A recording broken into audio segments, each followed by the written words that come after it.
আল্লাহ আমার রব, এই রবি আমার সব। দামে দামে তুন মনে তারি অনুভব। তোমার দুনিয়াতে আমি যেদিকে তাকাই, অথই নিয়ামতে ডুবে আছি সবাই।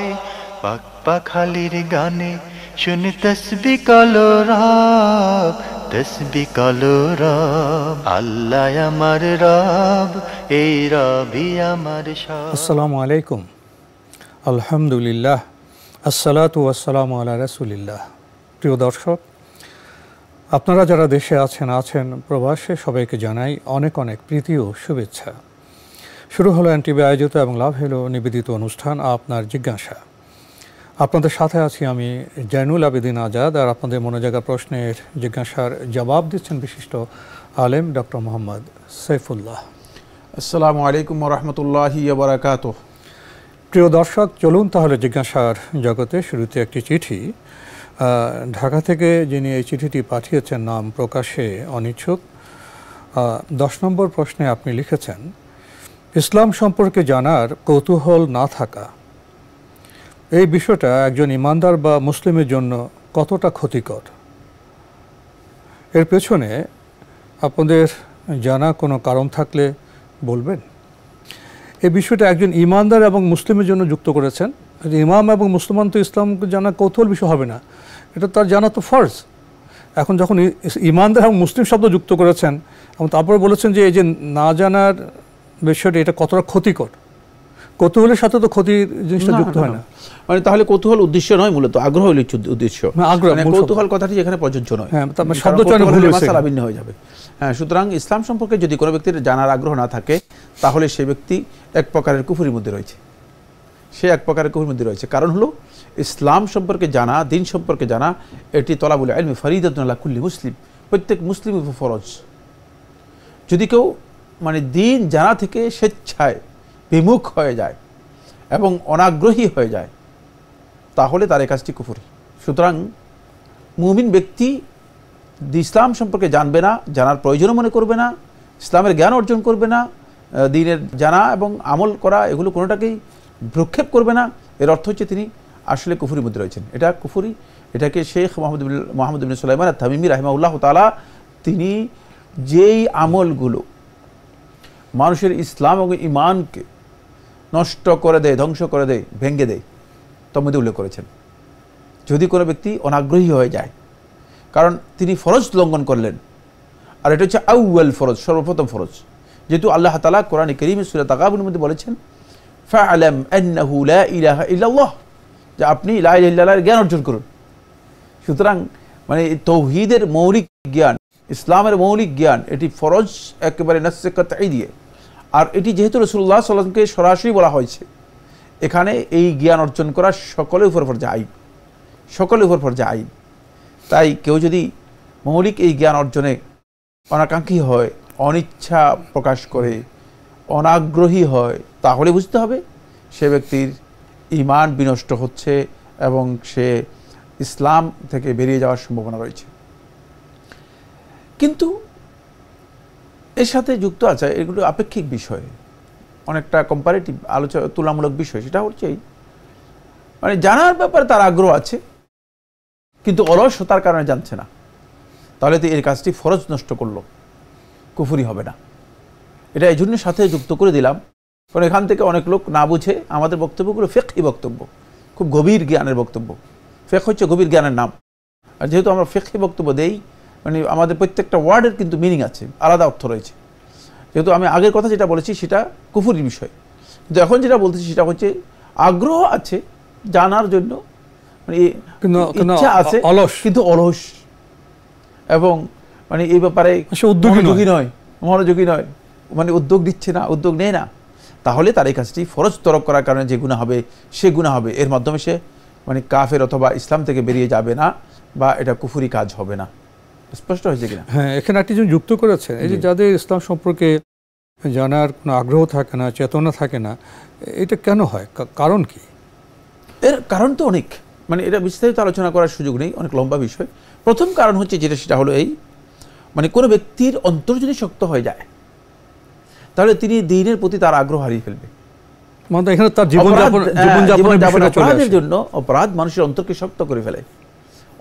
অন্তরে ভেদি হতে হতে হতে হতে হতে হতে অন্তর এত শক্ত হয়ে যায় যে রাসূল আল্লাহ তাআলা কোরআনের মধ্যে স্পষ্ট করে বলেছেন, সুম্মা কাসাত কুলুবুকুম মিন বা'দি যালিকা ফাহিয়া কাল হিজারাতি আও আশাদ্দু কাসওয়া, যে অতঃপর তাদের অন্তরগুলো এমনভাবে শক্ত হয়ে গিয়েছে যে কাল হিজারা, মনে হচ্ছে যেন পাথরের মতো শক্ত।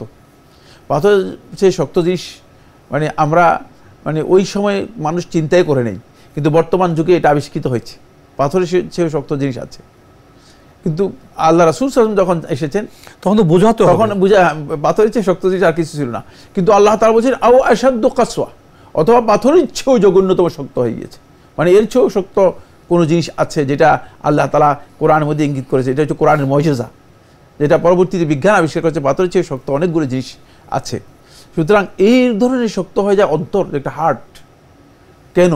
গুনার মাধ্যমে 2 নম্বর, আল্লাহর বিধান লঙ্ঘন করার মাধ্যমে 3 নম্বর, হারাম খাওয়ার মাধ্যমে 4 নম্বর, কোনো ব্যক্তি যদি নিজে মানে ইচ্ছাকৃতভাবে আল্লাহর বিধান এর প্রতি মানে অমনোযোগী হয়, বেখেয়ালি হয়, আস্তে আস্তে তাকে মানে সেটা সরিয়ে নিতে নিতে নিতে নিতে এক পর্যায়ে সে মানে তার অন্তর শক্ত হয়ে যায় এবং বেদিতে রূপান্তরিত হয়ে যায়। এরপরের বিষয় হচ্ছে ইসলামের প্রতি শত্রুতা। মানে যদি অন্তরের মধ্যে কেউ শত্রুতা পোষণ করে থাকে, নেফাক মুনাফেকি থাকে, তাহলে এর মাধ্যমে অন্তরগুলো শক্ত হয়ে যায়। মুনাফেকি মানুষের অন্তরকে আস্তে আস্তে আস্তে আস্তে এমন পর্যায়ে নিয়ে যায় যে মানুষ ইসলাম জানার, দিন জানার তার কোনো আগ্রহ মোটেও থাকে না এবং সেদিন জানতে চেষ্টাও করে না। এবং মুনাফেকি এই ধরনের একটা ভয়ঙ্কর অন্তরের রোগ, যে রোগের কারণে অন্তর শক্ত হয়ে যায়। এরপরে আরেকটি কারণ যে কারণে হয় সেটা হচ্ছে এই, শয়তান যদি কোনো ব্যক্তির অন্তরে পরিপূর্ণরূপে শয়তান গেড়ে বসতে পারে, শয়তান জায়গা করে নেয়। শয়তান জায়গা করে নেওয়ার সুযোগ হচ্ছে এই, শয়তান কতগুলো স্কোপ তালাশ করে, সুযোগ তালাশ করে, সেই সুযোগগুলো শয়তান খুঁজতে থাকে। যখন শয়তান কোনো ব্যক্তিকে পরিপূর্ণরূপে তার আয়ত্তে নিয়ে যায়, ওই ব্যক্তির অন্তর পুরোটাই শয়তান দখল করে নেয়, তখন সে তার ইসলামের প্রতি তার আর কোনোদিন আগ্রহ তৈরি হয় না। সে মনে করে যে বরং সে নিজেকে মনে করে যে মহাপণ্ডিত। প্রচুর লোক আছে, আপনি দেখবেন যে তারা সব কিছু সম্পর্কে জানে, মানে পণ্ডিত, এত বড় পণ্ডিত যে মানে নিজের গোটা জীবনটাই পণ্ড করেছে পণ্ড কাজে, মানে গোটা জীবনটাই পণ্ড করেছে পণ্ড কাজে, অপ্রয়োজনীয় কাজে, বেহুদা কাজে, মানে অথচ পণ্ডিত, ইসলাম সম্পর্কে জানে নাই। যদি এই কারণগুলো থাকে তাহলে তিনি ইসলাম সম্পর্কে জানতে অনাগ্রহী হবেন, কোনো সন্দেহ নেই। এদের সম্পর্কে বাংলা ভাষায় একটি কথা আছে, যে পণ্ড কর্মে পক্ক যারা তারাই হলো পণ্ডিত প্রবর। হলো পণ্ডিত প্রবর, সব পণ্ড করে দেয়। ধন্যবাদ আপনাকে আপনার প্রশ্নের জন্য। প্রিয় দর্শক, আরও লিখেছেন আপনি, আরবি ব্যাকরণে কাসরাহ বলতে কি বোঝায়? কাসরাহ এর তারতম্যের জন্য নাকি অর্থের পরিবর্তন ঘটে, যেমন পুংলিঙ্গ স্ত্রীলিঙ্গ বা স্ত্রীলিঙ্গ পুংলিঙ্গ অর্থবোধক হয়ে যায়। প্রথম কথা হচ্ছে কাসরাহ হচ্ছে জেরকে বলে, জের কাসরাহ। আর আরবিতে যে হারাকাতগুলো আছে, খুব ভালো করে খেয়াল করুন, এই হারাকাতগুলো মৌলিকভাবে মানে প্রকাশ্য হারাকাতগুলো হচ্ছে 4টি। একটা হচ্ছে ফাতহা জবর, দম্মা পেশ, কাসরা জের, জাজম সাকিন, যেটাকে আমরা সুকুন বলি বা সাকিন বলে থাকি। এইগুলো সবগুলোই শব্দের প্রয়োগ মানে প্রয়োগের ব্যবধানে, তারতম্যে অর্থের বিশাল পার্থক্য করে দেয়। অর্থের শুধু পার্থক্য করে দাঁড়ায়, অর্থের বিশাল পার্থক্য। যেমন কু কি, কু কি, দুটি অর্থ, মানে একই শব্দ, ছোট্ট একটা মানে বলেছে, এটা বাদ। পৃথিবীর কোনো ভাষায় এটি নেই, শুধু আরবি ভাষায় রয়েছে। কু কি মানে ভিন্ন অর্থ। সুতরাং এটা আমাদের জানতে হবে যে আরবি ভাষায় মূলত হারাকাত যেগুলো আছে, আয়রাব যেগুলো আছে, এই যেগুলো কথা বলা হচ্ছে, এগুলো এই হারাকাতগুলো মূলত এই সিম্বলগুলো অর্থের ব্যাপক পরিবর্তন করে, এমনকি বিপরীত অর্থ করে দেয়।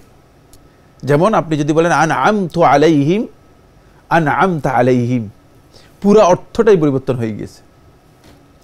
দেখেন, আনআমতু আলাইহিম মানে আমি তাদের উপরে নিয়ামত দিয়েছি, আনআমতা আলাইহিম তুমি তাদের উপর নিয়ামত দিয়েছো। আনআমতে আলাইহিম একজন নারীকে বলতেছেন যে তুমি একজন নারী তাদের উপর নিয়ামত দিয়েছো। যদি কোনটা বৈধ হবে আল্লাহর জন্য? নাউজুবিল্লাহ, পুরো অর্থ পরিবর্তন হয়ে গেছে। জের জবর পেশ তিনটা ব্যবহার করেছি, তিনটার মধ্যে অর্থের ব্যাপক পার্থক্য রয়েছে। সুতরাং আমার মনে হয় এগুলো একাডেমিক বিষয়, এগুলো আপনি এখানে কেন প্রশ্নের মধ্যে নিয়ে এসেছেন মানে সেটা আমি জানি না, তবে এগুলো জানতে পারলে যারা আরবি গ্রামার সম্পর্কে পড়ান তাদের প্রয়োজনীয় বিষয়।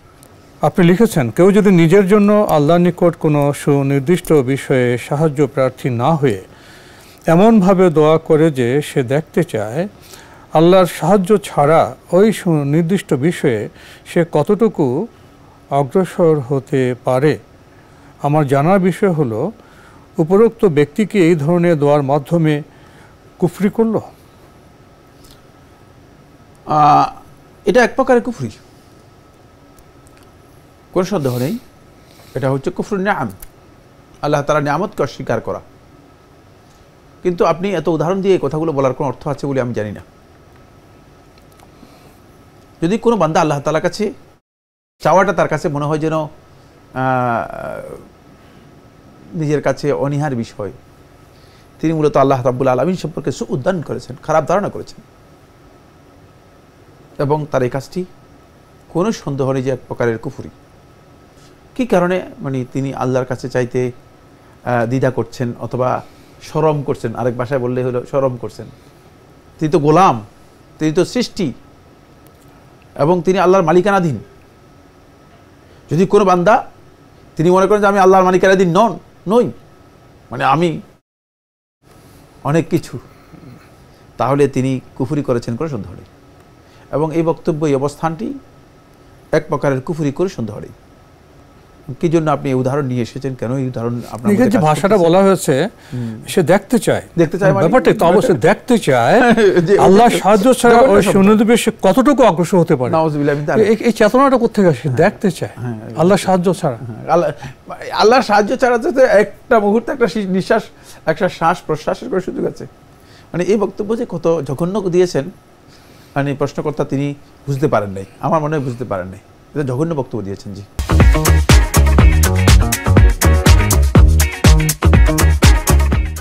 আমাদের হাতে একটি চিঠি পাঠিয়েছেন ফাহিম রাফসান, গাজীপুর, ঢাকা থেকে। লিখেছেন, প্রথমে আপনি একটি জিনিস জানার জন্য লিখেছেন এভাবে, খুবই জানতে ইচ্ছে করে আপনারা বিভিন্ন জায়গা থেকে প্রশ্ন পাওয়ার পর কিভাবে পুরাতন প্রশ্নের সাথে নতুন প্রশ্নের সমন্বয় করেন। খুবই সহজ। প্রথমত আমরা পুরনো প্রশ্নগুলো আগে দিই, নতুন প্রশ্নগুলো পিছিয়ে নিয়ে যাই। আবার প্রশ্ন উত্তরের যে বিষয়, সেখানে যদি দেখে যায় যে একই ধরনের প্রশ্ন আসছে, অনুষ্ঠানেও তো একটা বৈচিত্র্য থাকা প্রয়োজন। এবং অনেকে আমাদের বলে থাকেন যে শুধু নামাজ রোজার প্রশ্ন, জীবন ঘনিষ্ঠ তেমন প্রশ্ন আসে না। তো তাদেরও যে মতামতকে, দর্শকদের মতামতকে আমরা গুরুত্ব দিয়ে থাকি। সাধারণ আমাদের নিয়ম হলো আমরা প্রশ্নের যে অনুক্রমটা আমরা রক্ষা করি, আগের প্রশ্ন আগে জবাব দেওয়ার চেষ্টা করি, পরের প্রশ্ন পরে। এবার আমরা আপনার প্রশ্নে যাই। লিখেছেন, আহলে সুন্নাহ ওয়াল জামাহ, সুন্নতের অনুসরণের ভিত্তিতে যে জামাত, তাকে কি বোঝানো হয়? আহলুস সুন্নাহ ওয়াল জামাআহ, সুন্নতের অনুসরণে যে জামাত, তাদেরকে বোঝানো হয় না। আপনি শব্দটার অর্থ করুন, তাহলে আপনার কাছে খুবই ক্লিয়ার হয়ে যাবে। আহাল মানে অনুসারী, আবার বলছি আহাল হচ্ছে অনুসারী, আর সুন্নাহ মানে সুন্নার অনুসারী, আল জামাআ মানে জামাতের অনুসারী। সুন্নাহ এবং জামাতের অনুসারী যারা, তারা হচ্ছে আহলুস সুন্নাহ জামাআহ। তাহলে বোঝা গেল এখানে দুইটা সাবজেক্ট আছে, দুইটা মানে ইভেন্টস, দুইটা ফ্যাক্টর। একটা হচ্ছে সুন্নাহ আর একটা হচ্ছে জামাআ। যারা সুন্নাহ এবং জামাআ এই বোথ দুটি মানে ইভেন্টকে বা দুটি ফ্যাক্টরকে একসাথে অনুসরণ করে থাকে, তারাই হচ্ছে আহলুস সুন্নাত ওয়াল জামাআহ, তারাই হচ্ছে সত্যিকার ওই দল বা ওই গোষ্ঠী, ওই জনসমষ্টি যাদেরকে রাসূলুল্লাহ সাল্লাল্লাহু আলাইহি ওয়াসাল্লাম আত-তাইফা আল মানসুরা, আল্লাহর পক্ষ থেকে সাহায্যপ্রাপ্ত দল, আত-তাইফা আন নাজিয়া, আল্লাহর পক্ষ থেকে নাজাতপ্রাপ্ত দল হিসেবে আখ্যায়িত করেছেন। মূল জিনিসটা সুন্নাহ, মূল সুন্নাহ এবং জামা দুটি। এবার আসবো যে পয়েন্টটি, সেটা বোঝার জন্য সুন্নাহ বলতে কি বোঝায়। আমাদের সমাজে সুন্নাহ এর মিসকনসেপ্ট রয়েছে প্রচুর। যদি মিসকনসেপ্ট আলোচনা করি তাহলে 10 দিন বা 20 দিনের আলোচ্য বিষয়, সেখানে আমি যাচ্ছি না। এক কথায় সুন্নাহ হচ্ছে নবী সাল্লাল্লাহু আলাইহি ওয়াসাল্লামের ওই তরিকা, ওই পদ্ধতি যেটা নবী সাল্লাল্লাহু আলাইহি ওয়াসাল্লাম ইলমের ক্ষেত্রে, আমলের ক্ষেত্রে, আকীদার ক্ষেত্রে, কর্মনীতির ক্ষেত্রে, নবী সাল্লাল্লাহু আলাইহি ওয়াসাল্লাম দাওয়াতের ক্ষেত্রে, সংশোধনের ক্ষেত্রে যেই কর্মনীতি এবং পদ্ধতি জীবনধারার অনুসরণ করে গেছেন, এটাই হচ্ছে সুন্নাহ। এখানে সুন্নাহর অর্থ ক্লিয়ার করে দিয়েছি, এটা হচ্ছে সুন্নাহ। সবটাই আপনাকে নবী সাল্লাল্লাহু আলাইহি ওয়াসাল্লামের ওখান থেকে নিতে হবে। আপনি সংশোধন সংস্কার করবেন সুন্নাহ নিয়ম অনুসারে, আপনি আকীদা গ্রহণ করবেন সুন্নাহ এর অনুসরণ করে, আপনি আমল করবেন সুন্নাহ এর অনুসরণ করে, আপনার ইলম সুন্নাহ এর অনুসরণ করে। মানে রাসূলুল্লাহ সাল্লাল্লাহু আলাইহি ওয়াসাল্লাম সকল ক্ষেত্রেই মূলত সুন্নাহ এর মাধ্যমে যা করে গেছেন, এই সবটাই মূলত সুন্নাহ এর অনুসরণ। এর সাথে রাসূলুল্লাহ সাল্লাল্লাহু আলাইহি ওয়াসাল্লাম যুক্ত করেছেন আল জামাআ। জামাআ হচ্ছে জামাআতুস সাহাবা, সাহাবীদের জামাত। জামাআ শব্দটি মূলত এখানে মানে ব্যবহার করা হয়েছে এর পরবর্তী যে মুদাফ ইলাই, যেই বিশেষের দিকে এটাকে সম্পৃক্ত করা হয়েছে সেটাকে উজ্জ্ব করা হয়েছে। এটা হচ্ছে জামাআতুস সাহাবা, সাহাবীদের জামাত। সাহাবীদের জামাত একে রাসূলুল্লাহ সাল্লাল্লাহু আলাইহি ওয়াসাল্লাম এই জন্য যুক্ত করেছেন কারণ এই সুন্নাহ পেতে হলে আর কোনো মাধ্যম আমাদের কাছে নেই। যদি সাহাবায়ে কেরামদেরকে আমরা ইগনোর করি অথবা ম্যানেজ করি, এই গ্যাপটা করা যাবে না, এই সুতরাং এখানে কোনো গ্যাপ করতে পারবে না। এই জন্য জামাতটাকে সুন্নাহর সাথে যুক্ত করে দেওয়া হয়েছে। কারণ সুন্নাহর অনেকগুলো বিষয় আছে যেগুলো আমরা এই জামাতের কাছে না গেলে আমরা বুঝতে পারবো না, হয়তো বুঝতে আমাদের জন্য সমস্যা হয়ে যাবে। এই জন্য সাহাবীদের জামাত যেটা আছে, এই জামাতের অনুসরণ আপনাকে করতে হবে সুন্নাহকে পরিপূর্ণরূপে অনুসরণ অনুকরণ করার জন্য।